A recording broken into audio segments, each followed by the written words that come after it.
শুনছেন সব সময় ভূত স্টেল অফ তুর্য। ঘড়ির কাঁটায় রাত ৮টা, আর আপনাদের সামনে হাজির আমি তুর্য চৌধুরী। এখন থেকে প্রতি সপ্তাহে আপনাদের জন্য আমি থাকব নতুন নতুন পডকাস্ট নিয়ে। আমি থাকবো আপনাদের সাথে, সঙ্গে নিয়ে ভিন্ন ভিন্ন স্বাদের ভয়ের গল্প। কথা দিচ্ছি, আপনাকে রোমাঞ্চ অনুভব করাতে আমরা থাকব সদা প্রস্তুত। তাহলে শুরু করা যাক। আজ যে ঘটনাটি শেয়ার করব তা দক্ষিণ আমেরিকার একটি দেশ চিলিতে ঘটেছিল 1998 সালে, অর্থাৎ আজ থেকে ২৬ বছর আগে। চিলির স্থায়ী বাসিন্দা এক দম্পতি ছিলেন নিঃসন্তান। অনেক মেডিকেল ট্রিটমেন্ট এবং চিকিৎসার পরেও তারা কিছুতেই সফলতার মুখ দেখছিলেন না। অবশেষে এই দম্পতি এক বিখ্যাত জাদুকরের শরণাপন্ন হন। প্রচলিত ছিল যে এই জাদুকর তার মোহনীয় জাদুর দ্বারা অসাধ্য সাধন করতে পারেন। কিন্তু এই লাতিন আমেরিকান দম্পতির জন্য আফসোস। কেন? জাদুকর তাদেরকে সাহায্য করতে অপারগতা প্রকাশ করেন। অনেক অনুরোধের পর 3টি শর্তের বিনিময়ে জাদুকর রাজি হলেন। শর্ত 3টি ছিল ভীষণই অদ্ভুত। 1 নম্বর শর্ত, যতদিন না সন্তান ভূমিষ্ঠ হচ্ছে ততদিন প্রতিবেলা নিয়ম করে কাককে খাবার দিতে হবে। শর্ত নম্বর 2, জাদুকরকে দাবা খেলায় হারাতে হবে, সুযোগ মাত্র 3 বার। শর্ত নম্বর 3, যা ছিল সবচেয়ে অকল্পনীয়, এই দম্পতি আগামী 6 মাস কোনো রকম শারীরিক মেলামেশা অর্থাৎ যৌন মিলন করতে পারবেন না।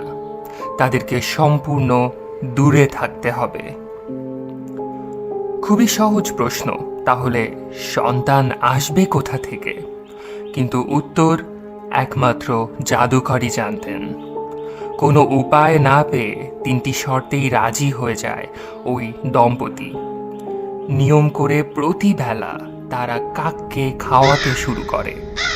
এক একটা করে দিন পার হয় আর কাকের সংখ্যা আগের থেকে বৃদ্ধি পায়। একটা সময় পর গিয়ে ব্যাপারটা এমন দাঁড়ালো যে ওই বাড়ি এবং ওই বাড়ির আশেপাশে শুধু কাক আর কাক। এভাবে কেটে গেল 6 মাস। এই 6 মাসের মধ্যে জাদুকরের সাথে দাবা খেলার আসর বসেছে 2 বার। হ্যাঁ, আপনি সঠিক ভাবছেন, এই দম্পতি 2 বারই হেরে গেছেন। বাকি মাত্র 1 বার। 13ই ফেব্রুয়ারি 1998। দিনটি ছিল শুক্রবার, মানে ব্ল্যাক ফ্রাইডে। ব্ল্যাক ফ্রাইডে বা ডার্ক ফ্রাইডেতে বিশ্বাস করেন অধিকাংশ ইউরোপিয়ান এবং আমেরিকানরা, পশ্চিমারা। এই দম্পতির বিষয়ে জানা সম্ভব হয়নি যে তারা বিশ্বাস করতেন নাকি করতেন না। এই 13ই ফেব্রুয়ারি জাদুকর তাদেরকে আমন্ত্রণ জানান। ভদ্রমহিলাকে পাশের একটি কক্ষে বসতে দিয়ে ওনার স্বামীর সঙ্গে দাবা খেলতে বসেন জাদুকর।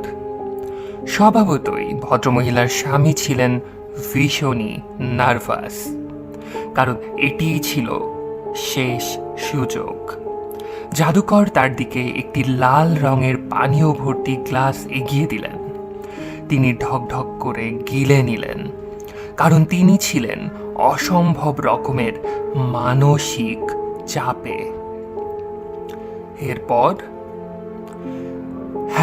এরপর যা ঘটল তা শুধু অপ্রাকৃতিকই নয়, অসম্ভবও বটে। কিন্তু ওই যে জাদুকর, তার মোহনীয় জাদুর দ্বারা অসাধ্য সাধন করতে পারেন।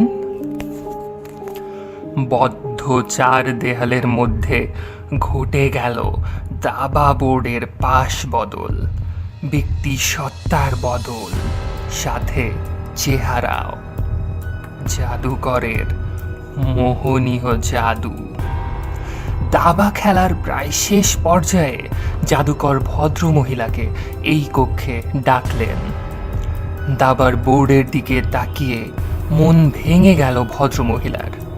তার স্বামীর একের পর এক দুর্বল চালে শুধু অবশিষ্ট রাজা ও একটি বোড়ে।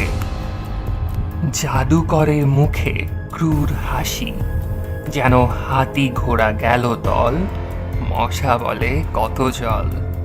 কিন্তু ভদ্রমহিলার চোখের সামনে খেলার শেষ কয়েক মিনিট ছিল অবিশ্বাস্য। তার স্বামী এক সৈন্য দিয়ে একের পর এক জাদুকরের ঘুঁটি খেয়ে দিচ্ছেন।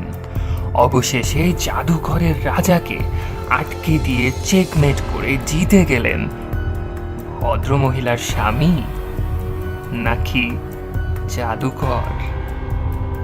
জয়ের আনন্দে সে রাতেই, সে সময়েই তিনি মিলিত হলেন তার স্ত্রীর সঙ্গে। কিছুদিনের মধ্যেই খবর এলো ভদ্রমহিলা গর্ভবতী। বছরের শেষেই তাদের ঘরে এলো ছোট্ট পুত্র সন্তান। মেডিকেল রিপোর্টকে বুড়ো আঙুল দেখিয়ে সন্তান জন্ম এই দম্পতির, যে রিপোর্টে স্পষ্ট লেখা ছিল ভদ্রলোকটি স্টেরাইল, অর্থাৎ কখনোই দিতে পারবেন না সন্তানের জন্ম। আশা করছি জাদুকরের মোহনীয় জাদুর রসনা আপনারা ধরতে পেরেছেন। ধরেই বাকি, জাদুকর যে তার মোহনীয় জাদুর দ্বারা অসাধ্য সাধন করতে পারেন। কেমন লাগলো আজকের পডকাস্ট কমেন্ট করে জানাতে ভুলবেন না। ইউটিউবে নতুন শুনে থাকলে প্লিজ সাবস্ক্রাইব করে দিন, বেল আইকনটি বাজিয়ে দিন। দেখা হবে 15ই অগাস্ট দক্ষের যজ্ঞ নিয়ে। Good night.